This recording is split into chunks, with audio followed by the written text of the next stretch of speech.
All right, 1-2-1-2 in the place to be. What's up, y'all? How y'all doing out there? I am Frank Red. It's another edition of the In the Dungeon show. Coming to you live and direct. Excuse me. It's a pleasure and honor to be with you. A lot to talk about. I've been busy online, so I got to pick it up. Did a post-game show of the San Francisco 49ers, and a lot of doom and gloom, and I get it. 49ers are 5-5 with a tough schedule ahead of them. But I think when you look at your opponent from a game-to-game perspective, it gets easier. And I think that the 49ers still can make the playoffs, because one of the things that coaches always do is they ask the question, why am I losing? Why are we losing? And if you can't answer that question, then you're in serious trouble. The 49ers have inflicted a lot of wounds to themselves. It isn't the opposition who's actually causing them harm. They're causing harm themselves. I think such was the case today when they lost to the Seattle Seahawks 20-17. Geno Smith scores the game-winning touchdown late in the fourth quarter in a situation where a tackle should have been made. There's no way he should have got in the end zone from like 9 to 10 yards out. Bad defense, bad alignment, bad execution. You don't have to be a superstar in the NFL to make routine plays. You know, there are many teams in the NFL that are playing good football, not because they have stars at every position, because the people who they put on the field are making plays.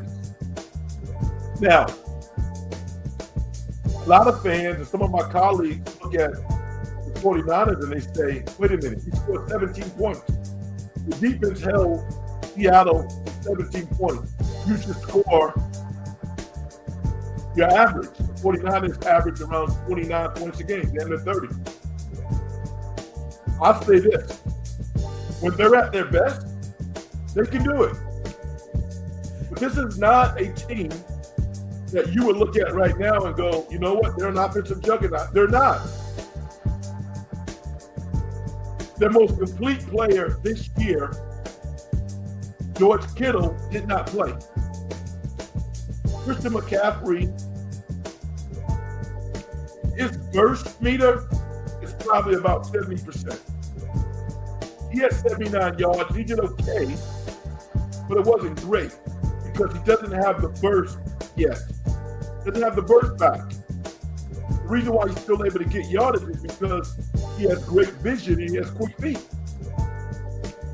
But that rocket ship, that rocket launcher that we become accustomed to watching, he's not there yet. And what you can put on Kyle Shanahan is, why didn't you use Mason? Mason had two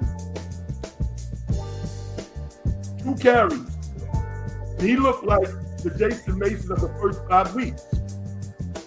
People were excited. I was excited. I was like, they're going to ground Seattle to death. He never got the ball back. Barely got in the game. That's coaching. Does it mean Shanahan should be fired? No. Does it mean he's back a horrible coach? No. He's responsible for everything. I think fans have a right to question his leadership, if it's right or wrong. You know, he kind of has his tag on him. Andy Reid had that tag. It was BS then when he was in Philly. I think it's BS now. But it's okay for people to ask the question, can this guy get to the finish line? He's gone to the Super Bowl 2 times in 5 years. Has not won the big game. And a lot of 49er fans think that, they're not making the playoffs this year. The 49ers still have to play Buffalo. They got to play Detroit. And next week they got to play Green Bay. They're 5-5. I'm going to say this. They're going to beat Green Bay on the road, who barely beat Chicago. Season's over. But if they win that game, I see a pathway to the playoffs. I'm not going to get into the tiebreakers, and I don't care about that crap. What I care about is, did you beat the teams in your division? They've lost to Arizona. They've lost to the Rams. They've lost to Seattle. They're 1-1 with Seattle. You got to beat the Rams, and they have to beat the Cardinals. I think they can do it. But I am kind of an optimist. I don't look at things from a negative perspective. And like I said before, when I evaluate these teams, I'm looking at the why. Are these correctable challenges that we have? Are the mistakes correctable? Yes, they are. And there's a rule of thumb that says after 10 weeks, Red, after 10 games, you are what you are. I hear that. But the optimist in me says, let's get to work and fix some of these problems. And I don't care if stars don't play. I don't care. You got a uniform? You getting paid? Do your job. Tell me why I'm wrong. Brock Purdy, pretty pedestrian, 21 for 28, 159 yards, 1 touchdown, 1 pick. He did run the ball fairly effective, 5 carries for 40 yards. But I think that anybody who thinks that Brock Purdy is going to make $60 million a year playing quarterback, I got some beachfront properties to tell you in Anchorage, Alaska. It's not going to happen. Is he going to get a nice contract? Yes, he is. Low end, $40 million a year. At the high end, probably 50. No one's playing the violin for Brock Purdy. The guy's going to get paid, and he should get paid. But because Dak Prescott got $60 million, does Brock Purdy deserve $60 million? I don't think so. I don't think so. I'm watching Joe Burrow. I'm watching Herbert.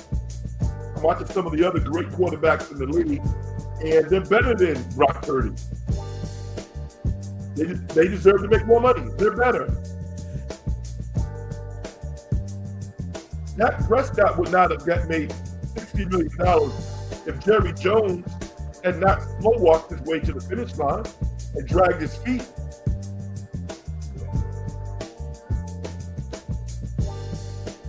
Another theme this afternoon is Debo is cooked. He's not impacting the game. He has 2 catches today, maybe 20 yards. He doesn't look the same. I'm not going to say he's cooked, but he's not impacting the game. Those end-around plays, I mean, one actually worked today. I think they brought it back because of a hold, but he's not getting a lot of separation. I don't know if he's cooked. He does not look the same as he did 2-3 years ago, when he was a lot less expensive than he is right now. Juwan Jennings is balling.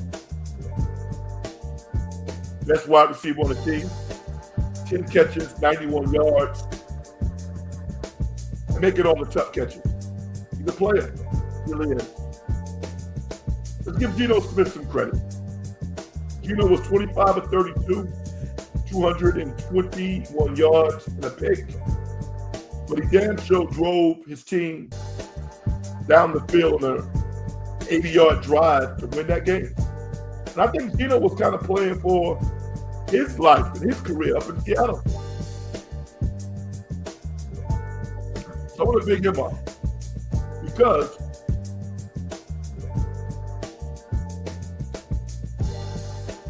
I think everybody was waiting for Geno to screw up. He didn't do it.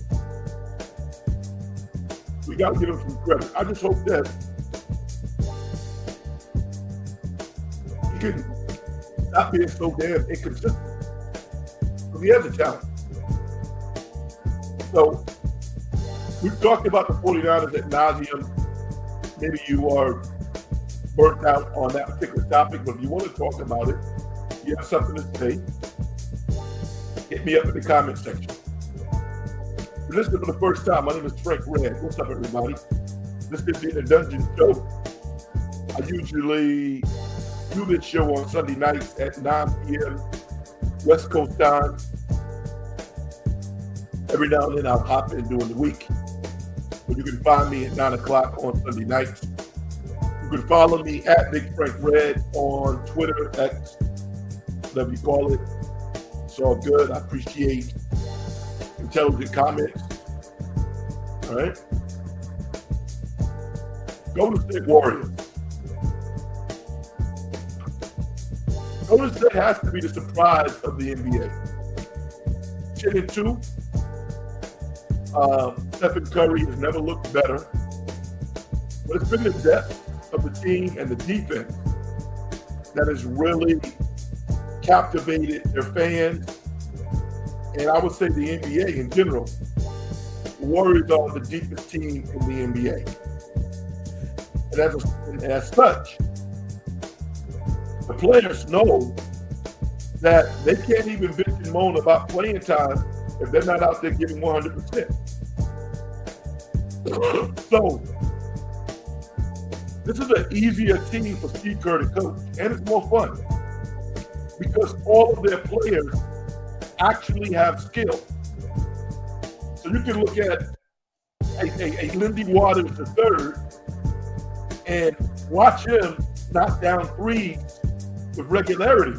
He can shoot. He's 6'4", 6'5". And reports coming out of out of the Warriors org is that although he was injured on Friday, he's going to play tomorrow night against the LA Clippers, one of the teams that beat the Warriors. So looking forward to see if the Warriors can get some get back.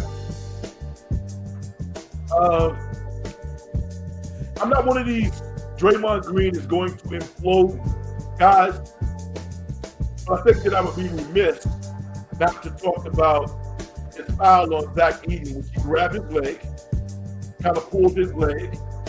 I think to show his frustration on a previous call, maybe it was a foul or charge, I don't remember. But that foul call was upgraded to flagrant 1. I'm just saying that, yo, I'm a major Draymond Green supporter, but his antics on the court, grabbing people, fouling people, it's done. NBA is going to have a real short leash with Draymond Green. Way too old for this. Somebody can get hurt. You can get hurt, and you can hurt somebody. So, was not a very intelligent move on Draymond's part. You gotta do better. He's a leader. I saw a press conference of Draymond Green talking about the Warriors. I think he's a team doctor. His son plays for the San Jose Sharks. Hockey player. He was number 1 overall pick. Can't think of his name now. But Draymond has worn his jersey before. And the reporter asked Draymond, why do you wear this kid's jersey? He goes, because I've known him since he was 10 years old. Okay. So you've known this kid since he was 10 years old. And now he's an adult playing professionally. But you want to set a good example for him and the other kids that follow you. And I get the intensity of the game, but everybody doesn't do that. Go out and be yourself, which is the Hall of Fame player.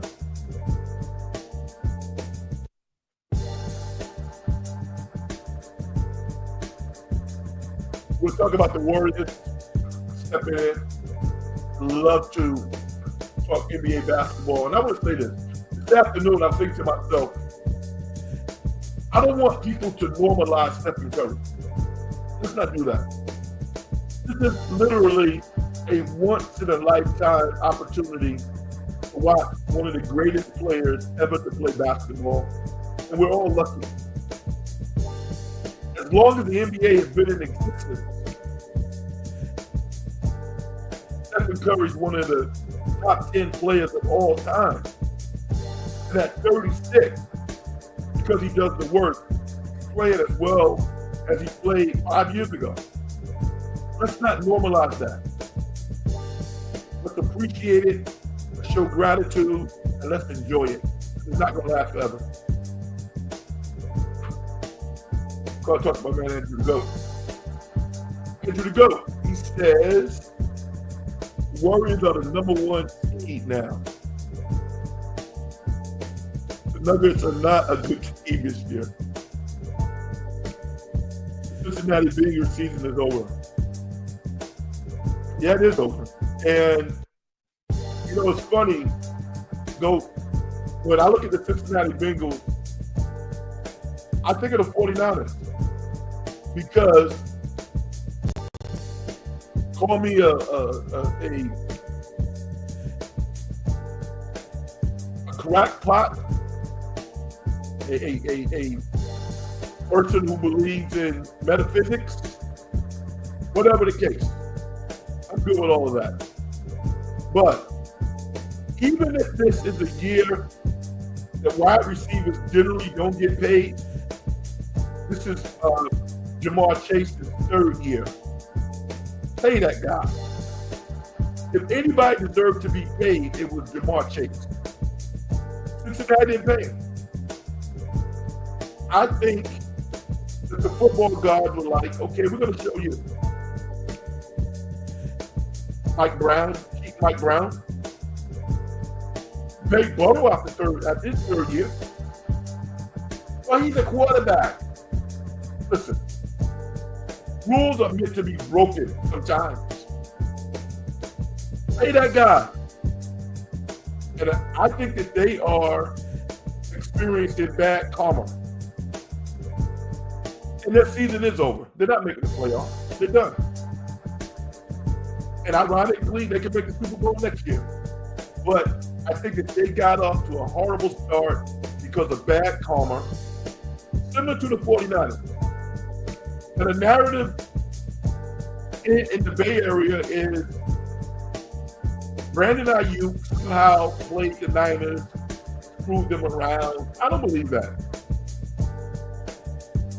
There was a lot of dialogue about whether or not he was worth the money that he got.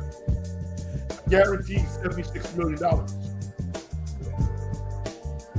I didn't have a problem if they paid him or not.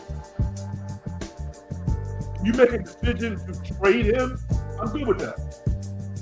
But if you're going to keep him, let's get this done. And if you are so upset with him and he's jerking you around, then trade the guy. The KC Chiefs, Andy Reid, that ownership group were professional, but they were very explicit in terms of how they wanted to deal with Tyrone Hill. Tyreek Hill, excuse me. And they traded him to Miami, a place where he wanted to go. Then they went out and won a Super Bowl without him. I think the 49ers should have taken heed and something like that.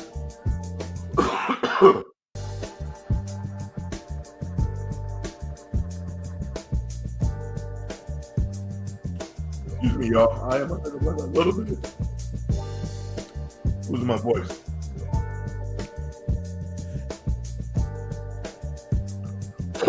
Andrew says,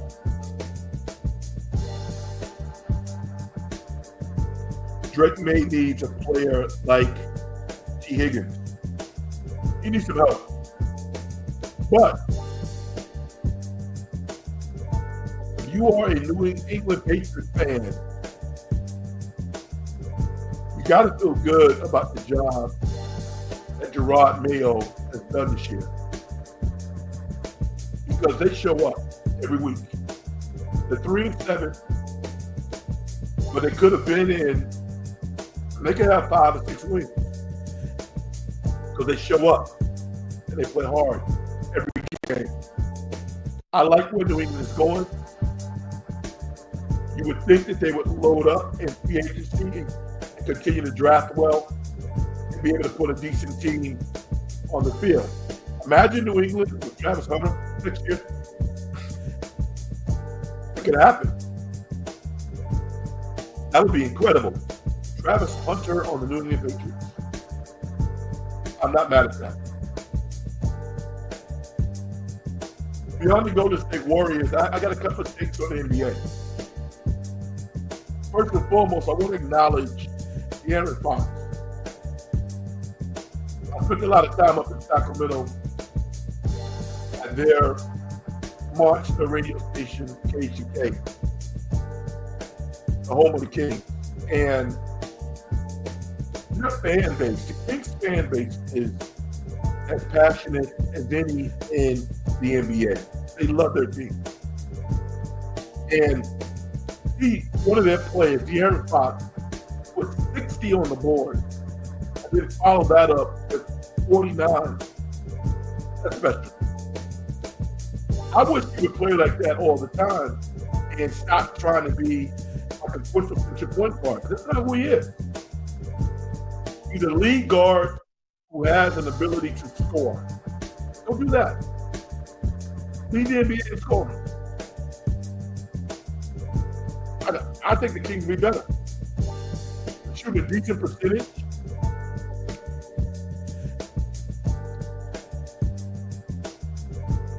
Andrew Gold says, yeah, the Patriots do. And they do play hard every game, I think he means. Warriors finally got a really good defensive coach now.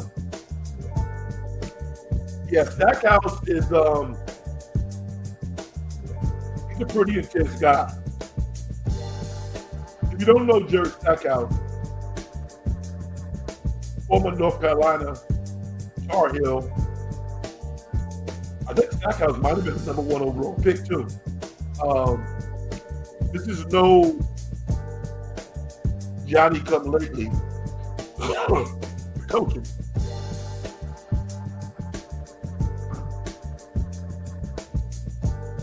This guy he was one of the better scorers of his era, but he was intense also. Incredible talent. And I think, he won a G League championship as a head coach of I think that was 805, the G League team of Toronto. He won a title. Went to Vanderbilt at college level, and things didn't work out all that well. And I think that Jerry Stackhouse still has aspirations of being a head coach in the NBA. I think he does. So, he or Terry Stotts are not playing around. They're here for business. I think the Warriors are benefiting from that. And Steve Kerr is benefiting because he doesn't have to do as much. He can really focus on the things that he does extremely well, which is organization, system, and offense. He doesn't have to worry about the other stuff. That guy's to deal with that. It's working. My man Key says, Niners always seem to choke in the fourth quarter, all phases of the team. This said at the end of last year, they need finishers. Players weren't listening. No playoff this year. Not deserving. Keith, I would say, talk to me next week about that.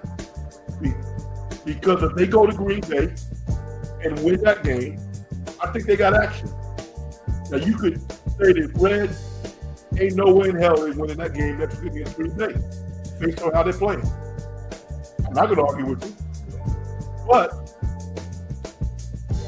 I'm an optimist.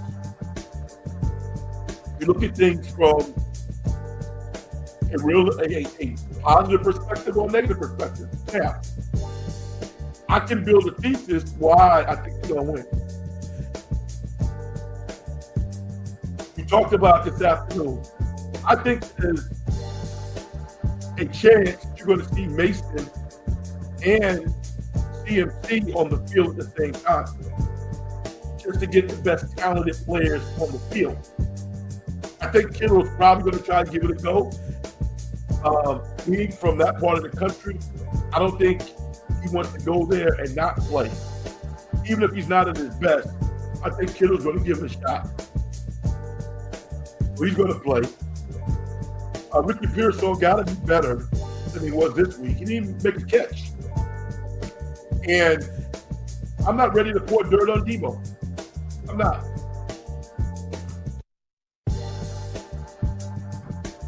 I'm not calling the Jets weak for him.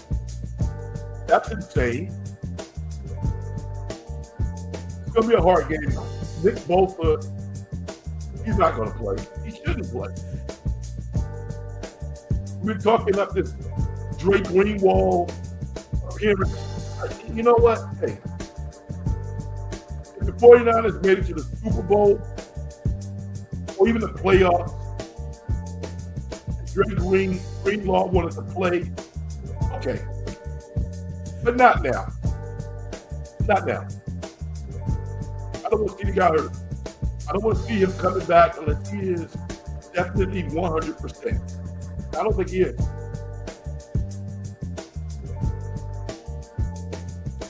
The play the 49ers lost today was all coaching. Campbell, I think it was Andre Campbell, you never allow an offensive player in football and basketball to run across your body. That's what slow Geno Smith did. How can you take a bad angle on Geno Smith? He's not even fast. But Campbell, like he's done numerous times this year, he froze because he's not playing his keys. He's watching the ball. He's not playing his keys. That was terrible. SG says, "Hi Frank, how you doing, brother? How are you?" Well, otherwise I'm not at my best. I think I might be coming down with a cold. But hey man, I'm strapping it up like everybody else, right? Everybody else has to strap it up. Why not me? I love doing what I do. I'm going to jump around a little bit. I'm going to say that I am very proud to say that I was one of the non-60 million plus people who didn't watch the Mike Tyson, Jake Paul fight or event. I don't know if you can call it a fight, but I didn't watch it. Now, I'm not sanctimonious. I don't have Netflix. I'm going to get it, but I don't have it. My thing is, if I ran into the fight and it was right in front of my face, would I watched it? Maybe a couple of minutes of it. But did I want to see somebody 58, 59 in a ring fighting with somebody who's 27 who might be jacked up on some stuff? There's a reason why they do drug tests in boxing. There's a reason why that happens. I give Mike a lot of credit for going the distance. I didn't see it. I don't know how that looked, but I'm glad I didn't see it. If you got 20 million, 30 million, yo, get your money Don't live your life. Hopefully this is the end of it. Because, let's be honest, there was a smaller minority probably thought that Mike could knock this guy out. There were some other folks who thought that Jake Paul would win, like he did. And there was another group of people who wanted to watch Mike Tyson get knocked out. The blaze of glory. Go down, the blaze of glory. I don't want to see that. I don't want to see that. I didn't want to see that. Mike Tyson in his prime, in his day, was one of the most feared boxers in the history of the sport.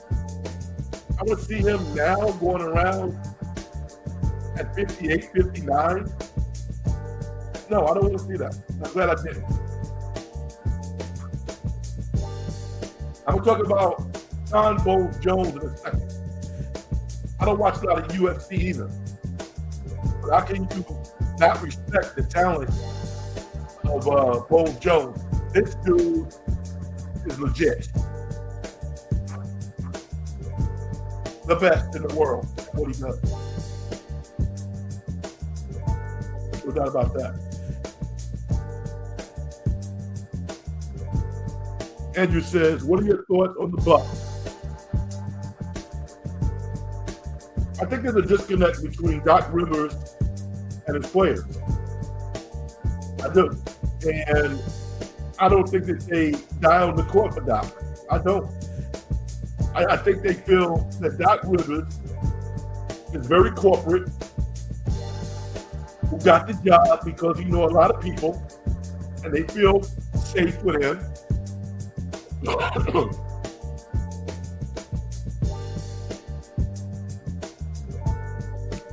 Now, was that a foul on LaMelo? No. He fell down. So they've got some bad breaks. They've lost some tough games. That does not make up for how poorly the Milwaukee Bucks have played. Your job as a coach is to get the players to listen to you. They're not listening to him. That's why every game is so tight. They're not listening. I don't know if he can get the team back. I don't know if he can. So it's a mess right now. I don't know when Dame's coming back. But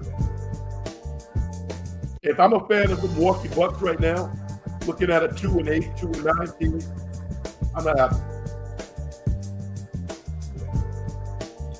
You think we can beat Green Bay with no Bosa? Seattle looked bad until Bosa went out. Then they were darn near unstoppable. Like your optimism, but the Niners blew too many games this year. You're done. Yeah, I don't think that's a bad take. But see, I think you got to have a game plan. First and foremost, from a defensive line perspective, Sorensen has to go out of his comfort zone. They're not supposed to win that game on Sunday. So why not blitz some? 49ers are one of the least blitzing teams in the NFL. Why not this week practice again those crossing routes and pass those receivers on to the next linebacker? Don't let the guy go across your face and catch the ball, which is what happens to Campbell all the time. Running backs, tight ends, quarterbacks running across his face, to open grass. That can't happen. I think the 49ers are solid on the back end. Not spectacular, but I think they're okay. Teams have attacked Campbell the whole year. That can't happen. Defensive line has to play like literally their careers are on the line. stay in your lane, get your hands up. I mean, ask yourself this question. How many balls do the 49ers defensive linemen got down? Not many. Not many. Now, I can understand that maybe that's a safety issue. They don't want to expose, their bodies. They can get checked. They can get a rib broken. I mean, I get it. Get your hands up. There are teams in the NFL that teach defensive linemen to get their hands up. Jordan Love is talented, but he's erratic. Josh Jacobs scares me. He does. And if I'm Green Bay, I'm giving the ball to Josh Jacobs 25, 30 times next Sunday. Just grinding the you-know-what out of the 49ers. From the 49ers perspective, I want to see this great Brock Purdy, because I haven't seen him this year. I haven't seen it. Balls coming out wobbly at times. He wasn't perfect today. He missed some throws. The pick that he threw, he had no business throwing the ball. That wasn't open. Debo was open in the flat. Brock Purdy has to play. Brock Purdy, let's be honest, Brock Purdy has to outplay Jordan Love next Sunday. That can happen. It's not going to happen by mistake. They need to scrap it up and perform. I don't expect Bolton to play. I don't. I do expect Kittle to try to give it a shot. Glendosha says, "What's good, Frank? It looks like the Warriors are a player away. Who do you think they should go after?"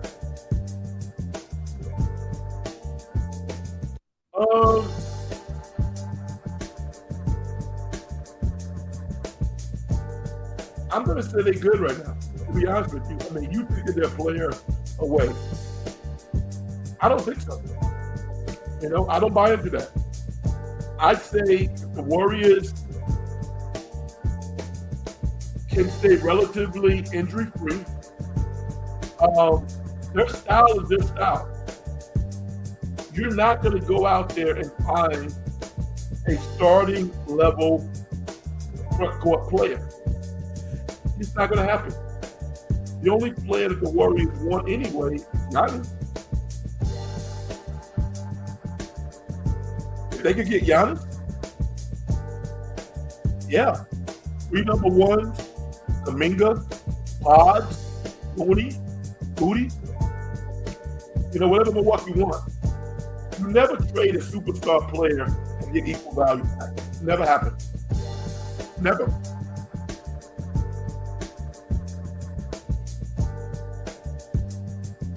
I like the Warriors team. I think if you ask them that question, as we get up to the trade deadline, the Warriors are 15 games above 500. Maybe we can talk about it. But right now, I like what I see. I got to get more out of Trey Jackson-Davis. I think Moody is having a phenomenal season. Ladocia, you would have to admit that.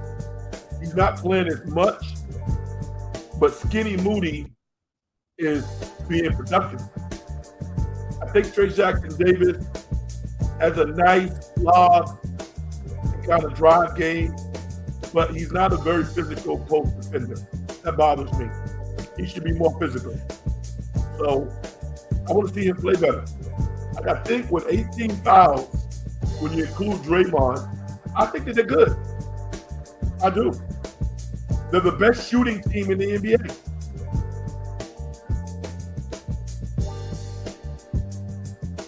I still think the Warriors could use a big man to help them out getting stopped in the paint.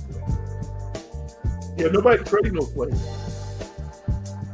Nobody's trading them. I guess you could try to go out and get a Marcus Williams, a Michael Williams, the center out of Duke, who's been hurt, to go to Charlotte. 7'1" shot blocker. But I think Charlotte likes him. You know,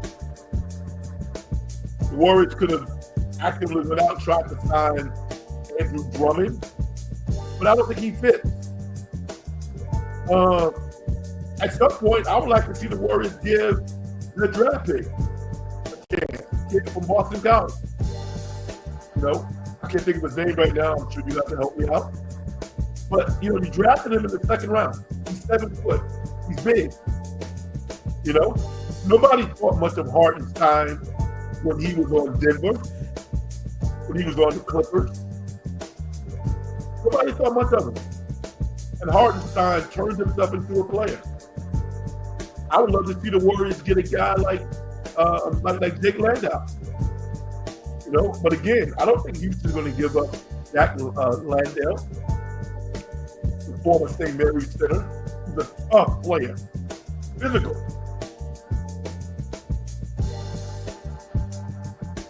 What's up, Frank? Do you have any injury updates on Milton and Waters? I like both of them. I have an update on Lindy Waters. It said Steve Kerr said that he was a full go at practice today, intimating that, you know, there's a good chance he was going to play tomorrow night. Whether or not it happens, I don't have a guarantee on that. Milton, I think he's going to be out. And I'm a big fan of Anthony Milton. And I like Waters also. But Milton changed the game because he's an above average offensive player, and he is an above average defensive player. So they miss him, particularly when you play against a team like the Clippers, who have built their team and their infrastructure to be strong on the periphery. They actually are aligned properly defensively. I mean, Zubac is good. Zubac is a top 10 center. They have long wing defenders, and they play physical basketball. Warriors need to go tomorrow night and literally have like an alley fight with the Clippers, because the Clippers think that they can inflict their physical will on the Warriors. That's clear to me. That's how they won the last game. They got a bunch of road dogs.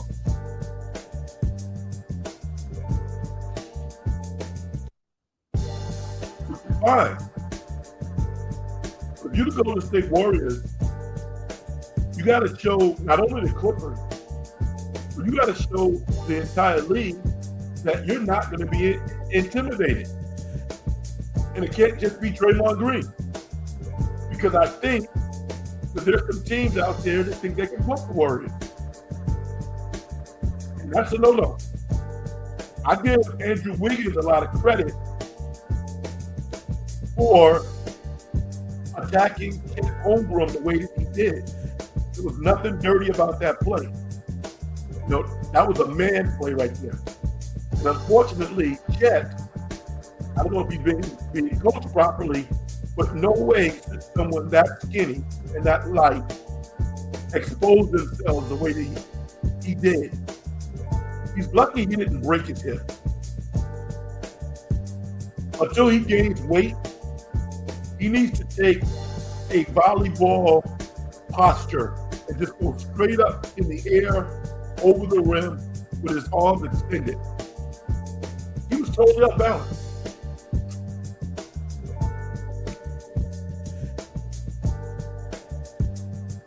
What about the other big Charlotte? I can't think of his name, but they got some high flyers. But I'm asking this question. Why would another team want to get rid of an asset that's going to help them get better? The Warriors only signed almost to a 2-way contract, bro. For what? It doesn't mean anything. If you're a 2-way player, you can play as many as what? 50 NBA games? 55 or something like that? You know, give Post a chance. I mean, as a coach, I love like pieces of clay that you can mold.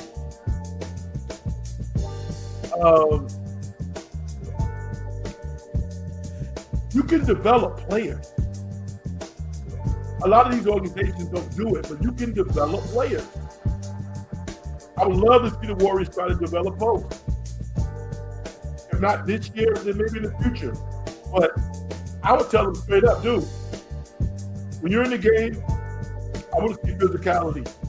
I don't want to see you swinging, hurting players, but I want to see tough box out. I want to see you getting defensive rebounds. That's not hard.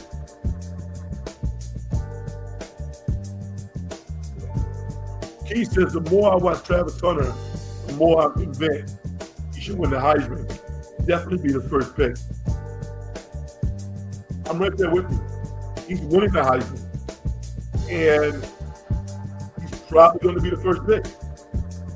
Because here's the other thing about Travis Hunter. As popular as the NFL is, he's a star. He's a bona fide star. And I think everybody wants stars in their organization. So he's not only a great player, but he is going to galvanize and enthrall your fan base. That's a good look. Shut down corner.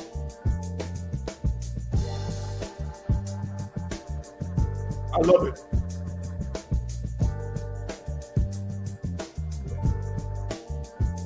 You said it correctly. He's a superstar. I mean, think about it. How many superstars are in college football? Not many. Not many. There's some stars, but superstars? Travis Hunter is a superstar. It's funny how everybody is on board now with Colorado. That wasn't the case at the beginning of the year. Give Nick Saban props. Not because Coach Prime is his friend and they make a lot of money together, but he's been on Colorado early and talked about the coaching staff, the complimentary football that they play, and I'm happy to. I hope they can keep it going. Nick Richardson from the Charlotte Hornets, yeah. I'll fire. And he's smart enough to run the Warriors offense. He's playing for the Warriors G League right now. You're talking about Post. Yeah. How's he doing? You know? You know? You know? You know?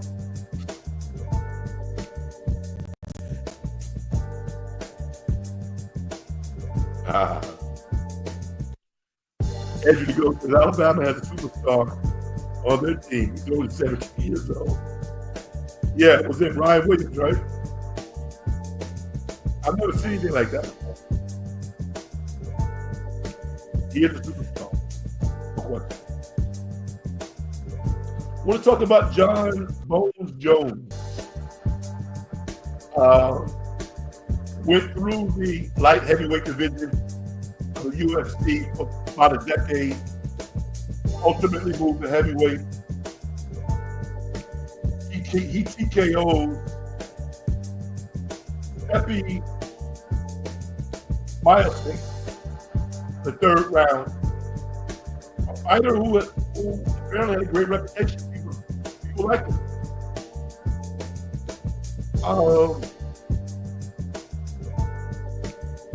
John Bones Jones is different. He's a street fighter who is as technical as they come with the martial arts. He's combined martial arts and street fighting in a way that no one else has been able to combat it. Nobody. He's an artist. Really is. The thing about him is, his brothers played in the NFL. So he looked like he's about around 230 now, 35, I don't know.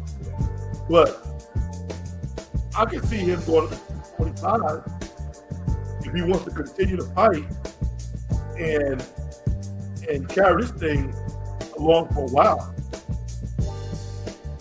He's that good. So if you're a UFC fan and you saw that fight, what'd you think about it?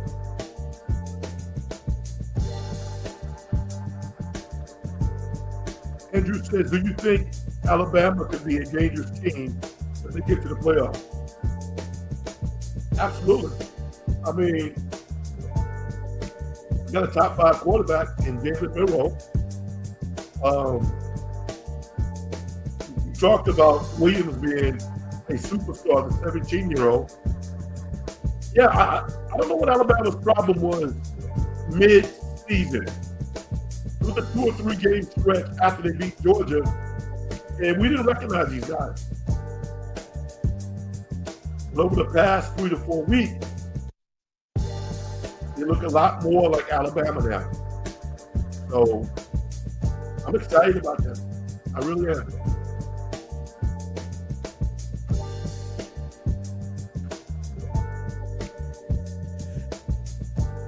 I'm going to talk about J.J. Redick for a second.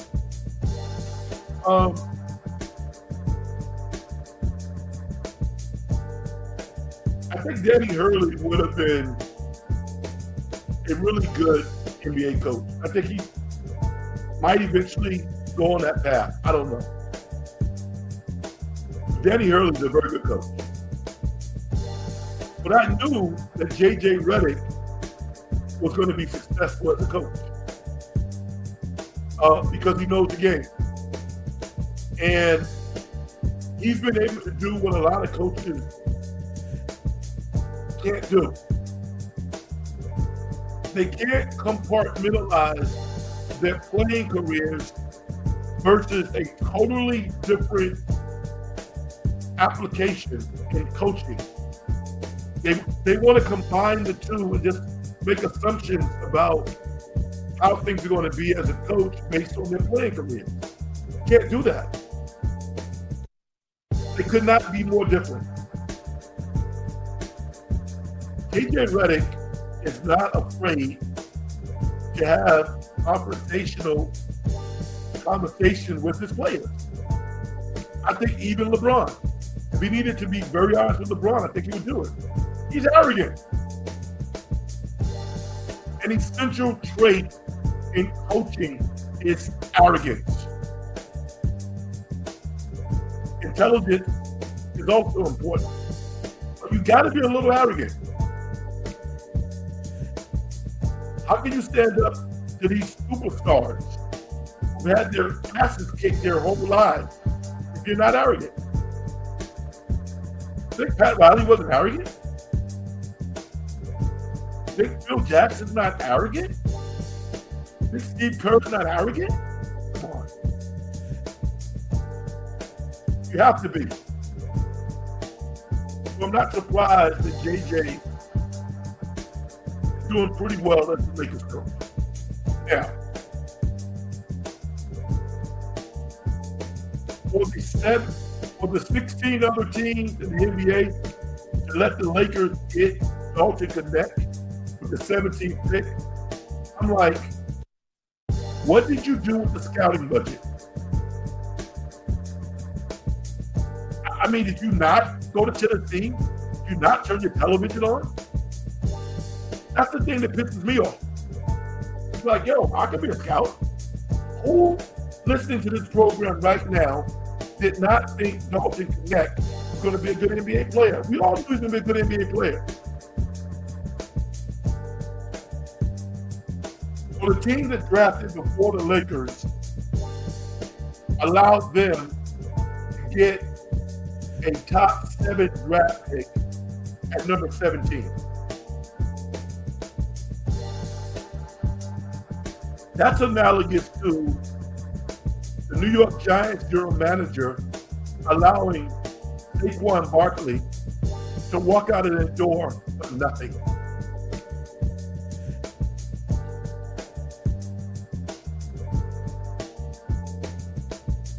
One of the worst general manager moves I've seen in a long time. And then on screen, he had the audacity to ask Saquon's agent on the phone, well, you're going to give us a last look, right? You're going to give us a call back, right? Really? Come on, man. Yeah, and Peter Pan is real.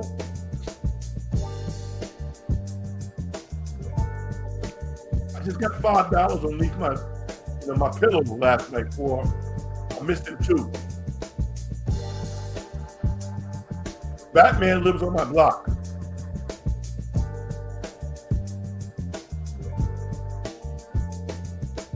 Catwoman lives around the corner. I don't think the Buffalo's defense has been really tested against really good teams.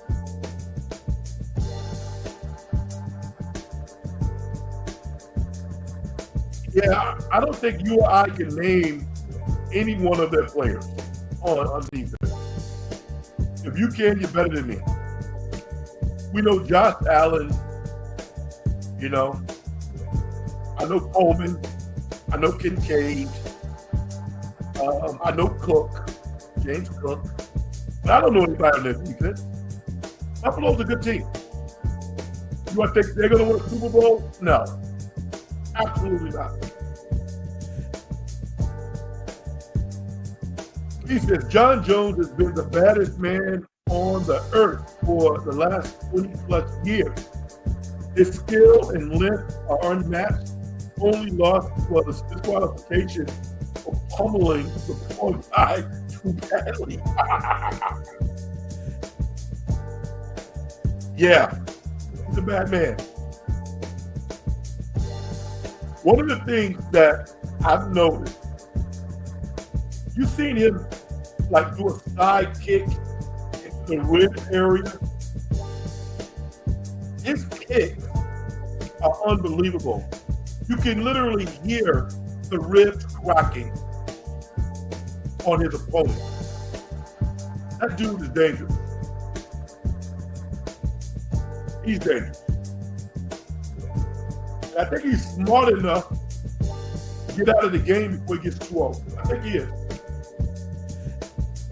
And I know he wanted to fight somebody new. He's like, I really don't want to fight the guy, but if money is good, I don't know what he's looking for. But how can he get in the ring for less than $25 million? How?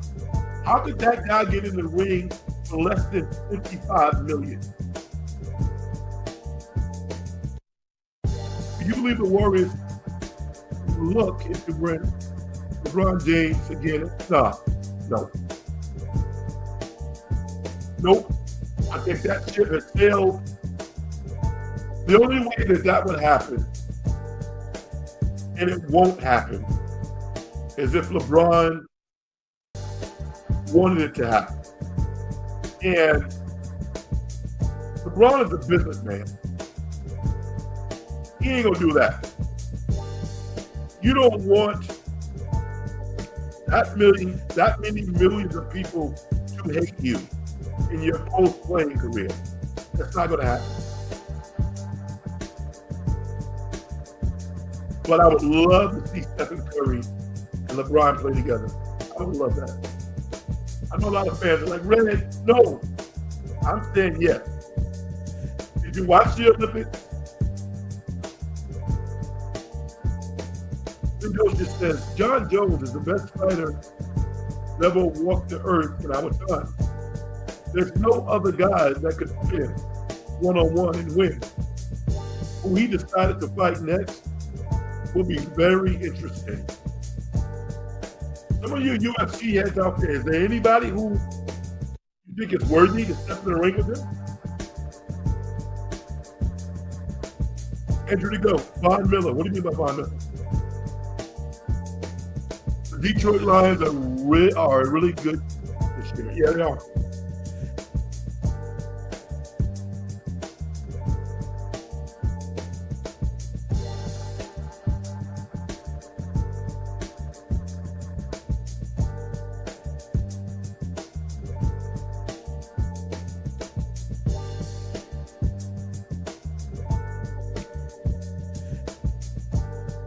Platforms are really sensitive. So if you touch something, it can kick you out.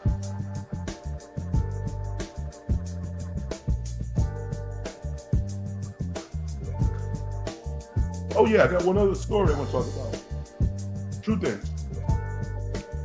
First and foremost, the Dallas Wings of the WNBA got the #1 pick.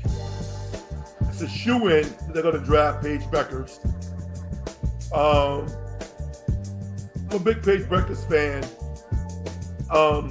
If I was Dallas, to be honest with you, I would trade Abungawale. I would trade her. To me, she's a good player, but she shoots too much. If I'm Dallas, I would trade her. Agumbawale.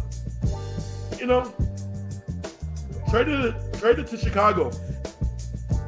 You know, like another good team where she's going to get the shots that she wants. I would build around Paige Beckers. I would not have Paige dealing with any of that stuff. I've also been watching a lot of workout tapes of Angel Reese. I'm going to say this. It would not surprise me if Angel Reese in 2 to 3 years is averaging close to 20 points a game. She has a really good feel for the game, and she's more skilled than I think people give her credit for. So keep your eye on that. Now,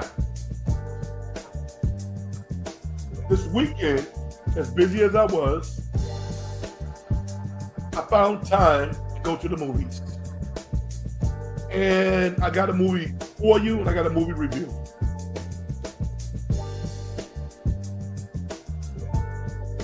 We'll get this in first. Andrew says, I think the Warriors are going to take their anger out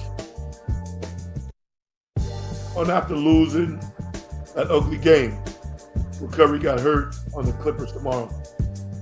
I hope so. I saw a movie this weekend called We Live in Time. Andrew Garfield stars in it, and an actress by the name of Florence Pugh, who I assume, they're both from London, Europe. The woman plays a character by the name of Almut, and Andrew Garfield plays a character by the name of Tobias. It's directed by John Crowley, and it was written by Nick Payne. We Live in Time.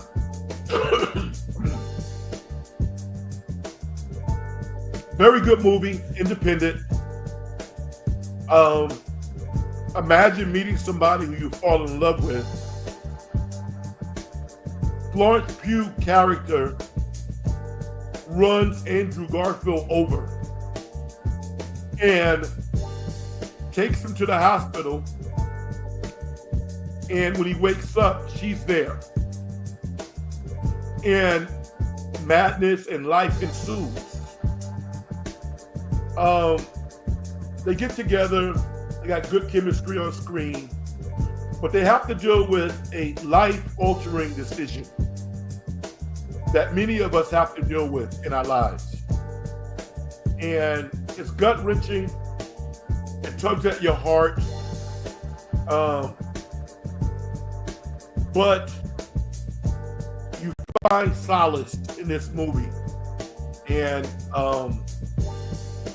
makes you feel good about the precious time that we have on earth and how we use this time.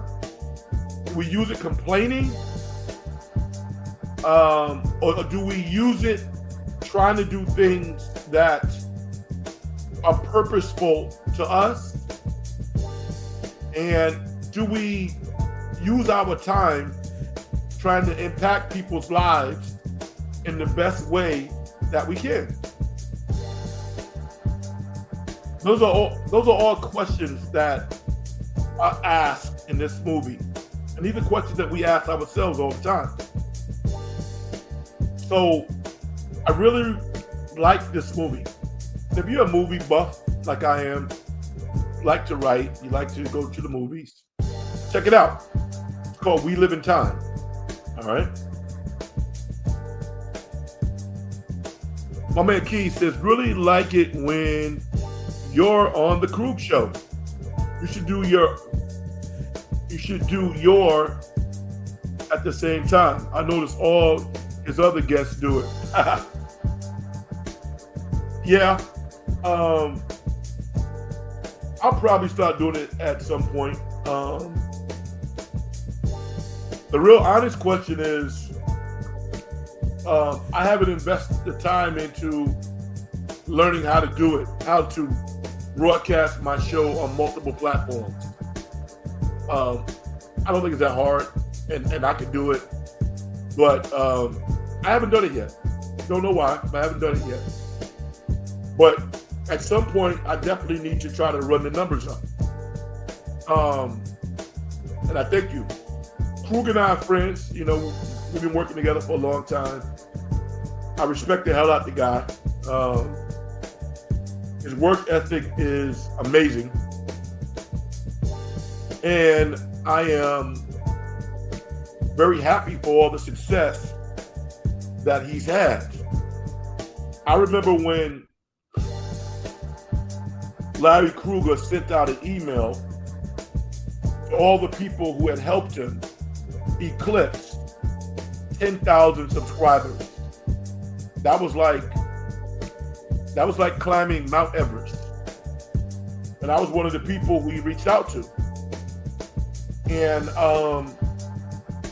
you know, you feel good when your friends are having success. My goal and my joy is connecting to the listeners. I actually seem stupid, but there's a part of me that doesn't want my show to go crazy. You know, I don't want it to go ballistic. I'm really not, I mean, I don't do the show for money. That's not why I do it. Would it be cool to make a little bit? Yeah, but that's not why I do the show. I mean, when I talk to Keys, when I talk to Andrew the Goat, when I talk to Glenn Docious, when I talk to Vicky, when I talk to Mark Graves, I feel like I know y'all. I really do. SG. You know, it might sound crazy, Andrew the Goat, but there's a certain amount of intimacy that we all want to maintain, but you can lose it. And maybe your priorities shift to the point where it's really about entertaining people and creating a diversion for people in their lives. I get it. But there's something about that level of support that I have from the core listeners of this show. I've done 116 editions of the In the Dungeon Show. 116. And purposely, I really haven't had any guests on the show.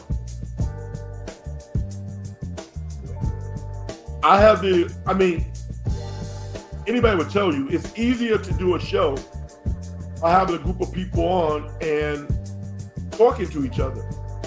Now, I'm not saying the content's not better. Maybe it is. But there's also something exhilarating about being able to host a show on your own and talk for 90 to 120 minutes by yourself. I can do that.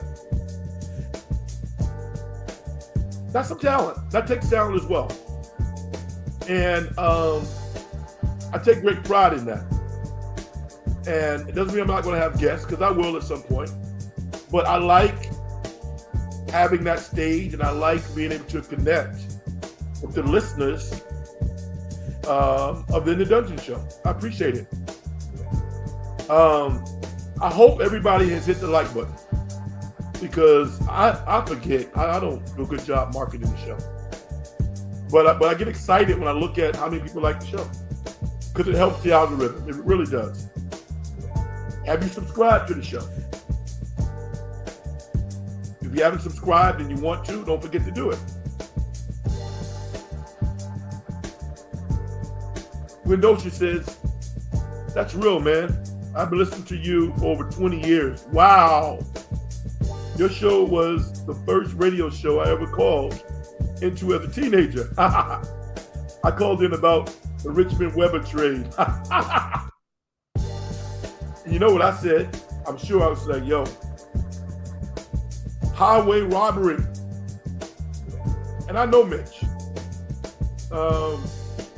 Great guy.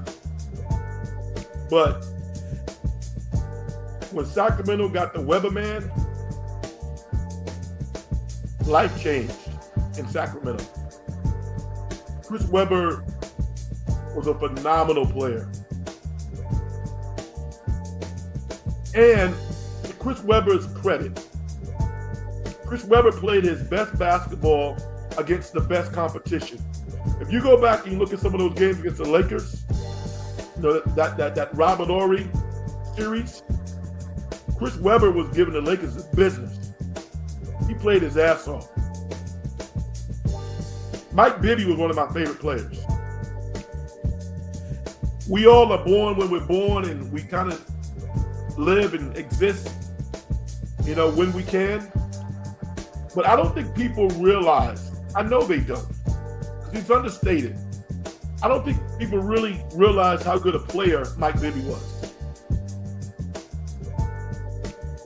Mike Bibby was phenomenal.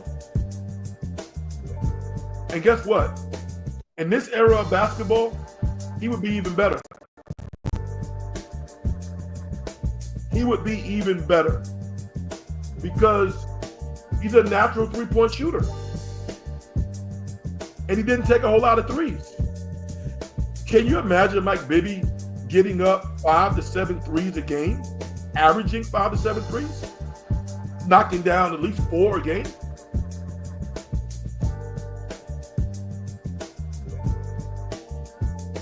Mike Bibby was the real deal. You need to know that. You sound like a genuine person. I'm glad you are not in it for the money. And your heart is in the right place. It is in the right place. And I am a real person. And I don't chase money. I don't. Fortunately, you know, I have the ability to earn money more than I need. You know, not an extravagant amount, but I can take care of myself pretty well. And I can do for other people. I find joy by doing for other people. My life has been amazing. And, you know, if you know about my journey, you'd be like, wow, because I'm not supposed to be here. And when I discovered in my life that my essence, my greatest ability was impacting other people's success, it changed my perspective totally. I'm the product of a teenage mother. My mom had me at 16. She had my sister at 15. We were on welfare. I grew up in a tough area of New York. You know? First person to go to college in my family. I wanted to be the same size as Dr. J. Dr. J was my idol, my first idol. Guess what?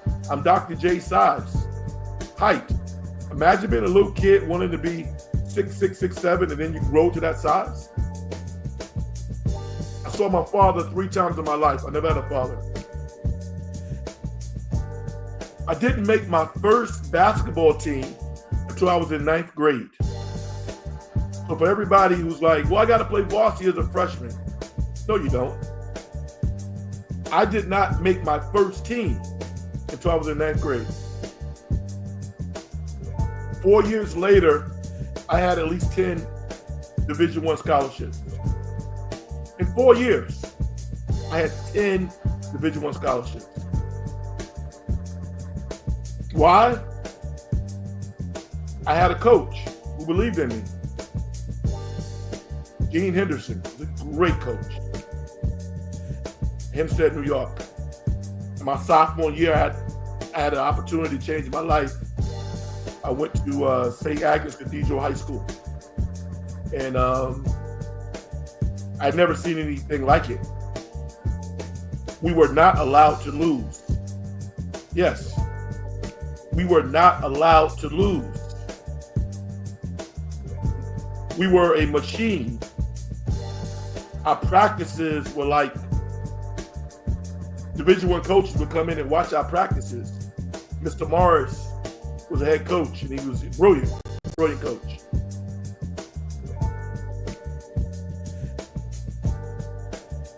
Billy Donovan, the head coach of the Chicago Bulls, was my high school point guard. We won a JV championship together also, and a league championship. We were top notch, one of the best teams in the country. But beyond that, it was the mentality that was developed in us to strive for greatness and to achieve it in your own world. Does that mean you need to make millions of dollars? No. If that's what you do, then that's good. That has nothing to do with how you define success. We have too many people in the world who are allowing other people to define success for them. We need to stop that. We need to stop it. When Steve Jobs was about to die, he was worth billions of dollars. Think he would not have given every billion that he had good health? Your health is the most valuable asset that you have. Your health, your frame of mind, your spirit, your humanity. Take pleasure in walking outside, breathing the air. Take pleasure in meeting somebody who's older than you and greeting them warmly and trying to glean knowledge from them. Make them feel special.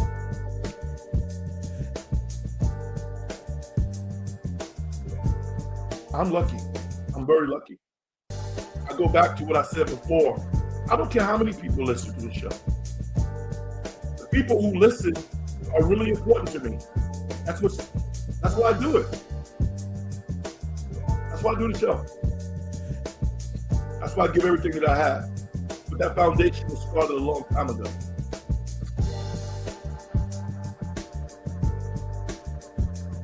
RC Rules says, hi, big friend. Never forget the Final Four, 1993, Weber. Yes. Michigan, Kansas, North Carolina, Kentucky. Weber called timeout. Michigan didn't have any timeouts remaining. My man Keith says, that's why I always look forward to hearing you talk, Frank. You always keep it real and have a lot of knowledge outside just sports. Appreciate you. Likewise, I appreciate you. Sports are a diversion. That's what they are. During the pandemic, I realized that I didn't need sports to live my life, which was shocking. I'm such a big sports fan. But there were other things that were more important at that particular time. And when sports re-emerged, it was great. But I wasn't like a savage watching them. I watch sometimes, but I took great solace in discovering new things. So I want to thank everybody for listening to the program, and I appreciate y'all. Hit the like button if you enjoyed the program. Follow me on X at Big Frank Red. I don't promote my music enough either. If you don't know, I am a musical artist. Go by Frank Red. I got 4 songs on YouTube. People are generally surprised when they hear my music because they can't imagine it being as good as it is. And I get it. Most people suck. I don't. But when you consider how much time I put into hip hop, how much time I've dedicated to practicing, to writing. I have a gift of writing. I should be good. So if you hear my music, don't be surprised that it's decent. It should be. I'm not a part of the machine. I'm not willing to sell my soul, sell 1 million records. No.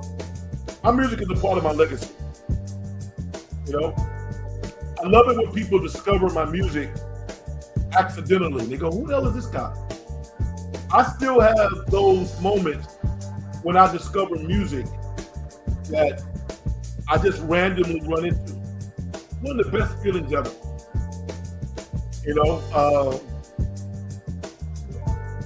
Neil Young, a rare James Brown cut, Aretha Franklin, I love music. I really do. I love music. I love sports.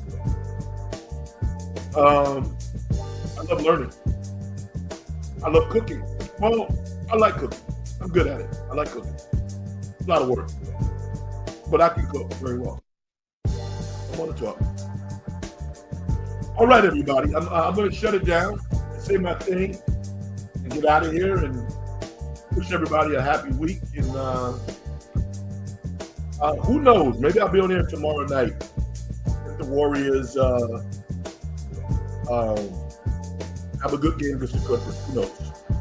All right. Success and getting paid is a manifestation of the whole process. If you as an individual don't do things to help other people make their lives better, as far as I'm concerned, you haven't done nothing. My name is Frank Red.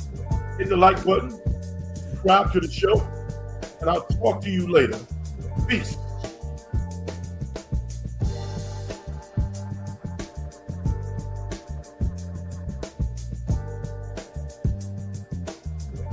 How do you do your Thanksgiving turkey? I just buy big chicken. I don't particularly like turkey because it's dry, but I bathe it in olive oil first. There's a combination of several things that I use. Worcestershire sauce with hot sauce and lemon juice mixed in together, and I bathe it. And then I put aluminum foil over it, and I slow cook it about a couple of hours. And the meat gets so tender and so raw, it just falls off. Outstanding. Yeah, there you go. Good night.